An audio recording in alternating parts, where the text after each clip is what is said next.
सुबह की पहली किरण के साथ हम हाजिर हैं आपके सामने सुप्रभात लेकर। एक ऐसा बुलेटिन जो सिर्फ खबरें नहीं बल्कि दिन की दिशा बताता है। यहाँ आपको मिलेंगी देश दुनिया की हर बड़ी खबर, राजनीति से लेकर मौसम तक, अर्थव्यवस्था से लेकर आम आदमी की बात तक, सब कुछ एक नजरिए के साथ। तो आइए दिन की शुरुआत करते हैं सटीक खबरों, गहराई भरी जानकारी और ईमानदार पत्रकारिता के साथ। मैं हूं आपके साथ साहिल सुयाल। आप देख रहे हैं अमर उजाला पर सुप्रभात, क्योंकि हर सुबह नई होती है और हर खबर का अपना एक सच होता है। बिहार की राजनीति एक बार फिर करवट ले रही है। पटना की सर्द होती रातों में सियासत की गर्मी बढ़ चुकी है। कई दिनों से बंद कमरों में चल रही चर्चाओं और गठबंधन के भीतर खामोश हलचल के बाद आखिरकार तस्वीर साफ हो गई है। भाजपा और जेडीयू के बीच सरकार गठन के फॉर्मूले पर अब सहमति बन चुकी है और इसी के साथ तय हो गया है कि नीतीश कुमार बिहार की कमान एक बार फिर से संभालने जा रहे हैं। ये उनका 10वां कार्यकाल होगा, जो अपने आप में एक अद्भुत राजनीतिक रिकॉर्ड जैसा है। शनिवार देर रात दिल्ली में एक अहम बैठक हुई। केंद्रीय गृह मंत्री अमित शाह के आवास पर भाजपा अध्यक्ष जेपी नड्डा, जेडीयू के कार्यकारी राष्ट्रीय अध्यक्ष संजय झा और केंद्रीय मंत्री ललन सिंह आमने सामने बैठे। बिहार की नई सत्ता संरचना को लेकर चले इस मंथन का नतीजा ये निकला कि 6 विधायकों पर एक मंत्री के पुराने फॉर्मूले को ही लागू रखा जाएगा। इससे पहले भी बिहार में यही गणित सत्ता संतुलन का आधार रह चुका है, लेकिन इस बार कहानी केवल भाजपा और जेडीयू तक सीमित नहीं है। छोटे सहयोगियों की भूमिका भी महत्वपूर्ण होगी।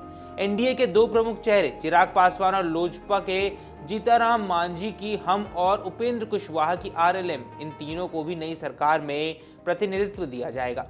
संख्या कम होने के बावजूद इन दलों को मंत्रिमंडल में जगह देने का फैसला भाजपा ने रणनीतिक कारणों से लिया है। पार्टी ये समझती है कि कई छोटे दल गठबंधन की स्थिरता को भावनात्मक और राजनीतिक दोनों ही स्तर पर मजबूत करते हैं।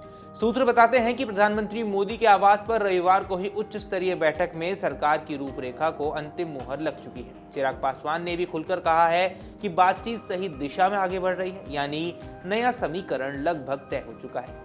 नीतीश कुमार ने सोमवार सुबह मंत्रिपरिषद की अंतिम बैठक बुलाई थी। इसके बाद वे राज्यपाल को अपने इस्तीफा सौंपेंगे और एक औपचारिक प्रक्रिया है ताकि नई सरकार के गठन का रास्ता साफ हो सके। मंगलवार या बुधवार को एनडीए विधायक दल की बैठक में नीतीश को सर्वसम्मति से नेता चुना जाएगा और संभावना यह है कि गुरुवार को गांधी मैदान में नए मंत्रिमंडल के साथ वे भी शपथ ले लेंगे। इसी को ध्यान में रखते हुए 17 से 20 तारीख तक गांधी मैदान में आम लोगों के प्रवेश पर रोक लगा दी गई है। अब बात करें मंत्रालय की बंटवारों की। 89 विधायकों की सबसे बड़ी पार्टी भाजपा को 15 मंत्रालय मिलेंगे। 85 सीटों वाली जेडीयू को 14, लोजपा को 3, हम व आरएलएम को एक मंत्रालय दिया जाएगा। भाजपा पहले की तरह 2 मुख्यमंत्री बनाएगी। इस बार खास बात यह है कि एनडीए की जीत में महिलाओं ने बड़ी भूमिका निभाई है, इसलिए भाजपा महिला नेतृत्व के हाथ में एक डिप्टी सीएम पद देने पर गंभीरता से विचार कर रही है। राजनीतिक गलियारों में यह भी चर्चा है कि इस बार 5 पांडव यानी कि भाजपा, जेडीयू, लोजपा, हम और आरएलएम अपने अपने विधायक दल के नेता चुनने के बाद एनडीए की बैठक में मुख्यमंत्री का चयन करेंगे, लेकिन ये सिर्फ प्रक्रिया है। वास्तव में गठबंधन में इस बात पर कोई संशय नहीं है कि नेतृत्व नीतीश कुमार ही करेंगे। भाजपा के प्रदेश अध्यक्ष दिलीप जायसवाल ने जरूर कहा कि अंतिम फैसला केंद्रीय नेतृत्व करेगा, लेकिन राजनीतिक जानकारों की माने तो भाजपा शीर्ष नेतृत्व नीतीश के अनुभव और संतुलन पर पूरा भरोसा अब भी बनाए हुए हैं।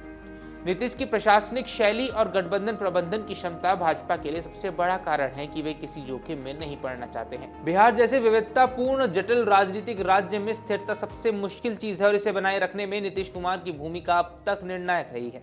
छोटे छोटे सहयोगी और उनके प्रति सहज स्वीकार्यता है। चिराग पासवान ने जब खुलकर कहा कि वही सरकार का नेतृत्व करेंगे तो जेडीयू के भीतर बना तनाव खत्म हुआ और गठबंधन के भीतर सकारात्मक माहौल देखने को मिला। नई सरकार में 7 महिलाओं को मंत्री बनाए जाने की भी चर्चा है। चुनाव में महिलाओं ने एनडीए को जिस तरह समर्थन दिया, उसे देखते हुए उनकी भागीदारी बढ़ाने पर सहमति बन चुकी है। ये कदम सामाजिक संतुलन और राजनीतिक संदेश दोनों दृष्टियों से काफी महत्वपूर्ण माना जा रहा है। अब सरकार के गठन के बाद विभागों के बंटवारे पर भी एक अहम बैठक होगी और यह लगभग तय है कि नीतीश कुमार गृह और सामान्य प्रशासन विभाग अपने पास ही रखेंगे, जैसा वे पिछली सरकारों में भी करते आए हैं। वहीं वित्त विभाग भाजपा को देने पर दोनों दलों के बीच सहमति पहले ही बनी हुई है। बाकी विभागों पर भी राज्य के सहयोगी दलों के बीच बातचीत जारी रहेगी। कुल मिलाकर बिहार की राजनीति एक नई यात्रा शुरू करने वाली है। पुराने चेहरे, पुराने समीकरणों और नए संतुलन के साथ नेतृत्व वही होगा जिससे वर्षों तक इस राज्य को संभाला है, लेकिन टीम बदलेगी और उनकी प्राथमिकताएं भी बदलेंगी। गठबंधन ये समझता है कि जनता ने स्थिरता और विकास को ध्यान में रखकर वोट दिया है। ऐसे में नई सरकार पर यह जिम्मेदारी रहने वाली है कि वे राजनीतिक उठापटक से दूर रहते हुए बिहार को बेहतर प्रशासन और तेज विकास का नया रास्ता दिखाएं। दिल्ली के दिल में लाल किले के पास हुए बम धमाके ने देश की सुरक्षा एजेंसियों को चौकन्ना कर दिया था। शुरुआत में ये सिर्फ एक आतंकी घटना लग रही थी, लेकिन जैसे जैसे जांच आगे बढ़ी, कहानी सीमाओं को पार करते हुए बांग्लादेश और पाकिस्तान तक जा पहुंची। राष्ट्रीय सुरक्षा एजेंसियों की रिपोर्ट अब साफ करती है कि इस हमले की जड़ें केवल पाकिस्तान तक सीमित नहीं थी। इसमें बांग्लादेश का भी गहरा नेटवर्क सक्रिय था। सूत्रों की माने तो धमाके से कुछ समय पहले ढाका में एक गुप्त बैठक हुई थी। इस बैठक में लोकेशन गुप्त रखी गई और इसमें पाकिस्तान स्थित लश्कर-ए-तैयबा का कमांडर सैफुल्लाह सैफ भी मौजूद था। उसके साथ हिज़्ब उल तहरीर के ढाका प्रमुख जुबैर अहमद, प्रतिबंधित संगठन अंसारुल्लाह बांग्ला टीम यानी कि एबीटी के आतंकियों हाफिज शुजादुल्लाह और हाफिज अली फजुल के साथ साथ एक विस्फोट विशेषज्ञ और 2 बांग्लादेशी सरकार के अधिकारी भी शामिल थे। इस बैठक में विचार विमर्श नहीं हुआ और भारत में हमले के स्पष्ट निर्देश दिए गए। सैफुल्लाह सैफ, जिसे पाकिस्तान की जमीन पर आतंकी गतिविधियों की खुली छूट मिली हुई है, उसने यहां एक संगठित बहुराष्ट्रीय मॉड्यूल की नींव रखी। जांच एजेंसियों का दावा है कि इस बैठक के तुरंत बाद एक टीम ने नवंबर की शुरुआत में पश्चिम बंगाल के रास्ते भारत में घुसपैठ की और ये टीम बांग्लादेश से चलकर सीधे उस घर में ठहरी जिसे अंसारुल्लाह बांग्ला टीम ने भारत में अपने ऑपरेशन के लिए इस्तेमाल किया है। ये घर करीब 1 सप्ताह तक उनका सुरक्षित अड्डा बना रहा। अब एजेंसियों की सबसे बड़ी कोशिश ये पता लगाने में है कि क्या इन आतंकियों के साथ पाकिस्तान से कोई विस्फोटक सामग्री भी दिल्ली एनसीआर तक पहुंची थी, क्योंकि बम धमाके में इस्तेमाल हुआ विस्फोटक अत्यंत सटीक तरीके से तैयार किया गया था, जो किसी प्रशिक्षित विशेषज्ञ की भागीदारी की ओर साफ इशारा करता है। ढाका की मीटिंग एक और पात्र का नाम सामने आया है, इब्तिसाम इलाही जाहिर। वही सैफुल्लाह का करीबी माना जाता है और मरकजी जमीयत अहल ए हदीस का महासचिव है। जहीर का काम था बांग्लादेश से पाकिस्तान के नेटवर्क तक सूचना पहुंचाना और लॉजिस्टिक सपोर्ट तैयार करना। इन सभी व्यक्तियों की उपस्थिति इस चर्चा को गहराई देती है और ये हमला एक बड़े अंतर्राष्ट्रीय गठजोड़ का हिस्सा था। स्थिति तब और गंभीर हुई जब पाकिस्तान में हुई एक रैली में सैफुल्लाह का वीडियो सामने आ गया। वीडियो में सैफुल्लाह खुलेआम दावा कर रहा है कि लश्कर-ए-तैयबा के सदस्य बांग्लादेश में सक्रिय हैं और भारत में बड़े हमले की तैयारी कर रहे हैं। ये वीडियो सुरक्षा एजेंसियों के लिए एक लाल झंडे की तरह था। उसके बाद दिल्ली सहित पूरे उत्तर भारत में हाई अलर्ट घोषित कर दिया गया था। इसी बीच दिल्ली पुलिस और एनआईए ने संयुक्त कार्रवाई में 3 डॉक्टर उमर नबी, मुजम्मिल और शाहीन की गिरफ्तारी के बाद इस केस की दिशा ही बदल दी है। ये तीनों मेडिकल प्रोफेशन से जुड़े होने के बावजूद एक बड़े आतंकी षड्यंत्र का हिस्सा थे। जांच के दौरान अब तक के सबसे महत्वपूर्ण सफलता मिली है। 20 लाख रुपए के फंड ट्रेल का खुलासा हुआ है और ये रकम हवाला नेटवर्क के जरिए भारत भेजी गई थी और इसे जैश-ए-मोहम्मद के एक हैंडलर ने ट्रांसफर किया था। शुरुआती चर्चा है कि तीनों डॉक्टर ने करीब 26 लाख रुपए जुटाए थे, जिसमें से 3 लाख रुपए अमोनियम नाइट्रेट खरीदने में खर्च किए गए। लेकिन नई जांच में यह पता चला है कि वास्तविक फंडिंग पाकिस्तान आधारित मॉड्यूल से आई थी। पैसे से लेन देन को लेकर तीनों आरोपियों में विवाद भी हुआ था और अधिकारियों ने यह भी बताया है कि डॉक्टर उमर नबी और डॉक्टर शाहीन के बीच इस रकम को लेकर तनाव पैदा हो गया था। पहले यह माना जा रहा था कि विवाद मुजम्मिल और उमर के बीच हुआ था, लेकिन पूछताछ में मुजम्मिल ने भी स्वीकार किया कि पैसे की हिस्सेदारी को लेकर तीनों में कई बार मतभेद हुए हैं। इसी दौरान जब आरोपियों के मोबाइल और बैंक रिकॉर्ड खंगाले गए तो एक और खुलासा हुआ। ये तीनों एक संगठित डिजिटल नेटवर्क का हिस्सा थे। कई व्हाट्सएप ग्रुप और टेलीग्राम चैनल इनके संपर्क में थे, जिनके जरिए लगातार सूचनाओं का आदान प्रदान हो रहा था।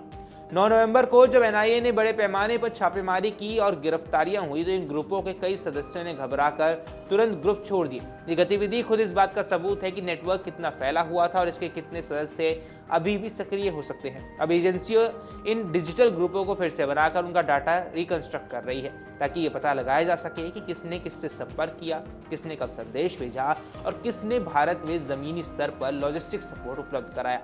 एनआईए, दिल्ली पुलिस की क्राइम ब्रांच और स्पेशल सेल तीनों अपनी अपनी जांच कर रहे हैं। अब ये पहली बार नहीं है जब दिल्ली किसी बड़े आतंकी मॉड्यूल के निशाने पर आई हो, लेकिन इस मामले में अंतर्राष्ट्रीय कनेक्शन की गहराई सुरक्षा एजेंसियों के लिए ज्यादा चिंताजनक है। यह हमला सिर्फ एक घटनाक्रम नहीं था, बल्कि भारत के खिलाफ चल रही गुप्त साजिशों की परतें खोलने वाला एक मामला भी बन गया है। जांच जैसे जैसे आगे बढ़ रही है, ये साफ होता जा रहा है कि भारत की सुरक्षा सीमा से बाहर बैठे ऐसे कई नेटवर्क इसे अस्थिर करने की कोशिश कर रहे हैं। लाल किला धमाका अब सिर्फ दिल्ली का मामला नहीं रह गया है, ये भारत की सुरक्षा एजेंसियों के लिए एक चेतावनी है कि आधुनिक आतंकवाद सिर्फ बंदूकों और बारूद से नहीं बल्कि अंतर्राष्ट्रीय गठजोड़, डिजिटल नेटवर्क और आंतरिक मददगारों की जटिल संरचना से संचालित होता है।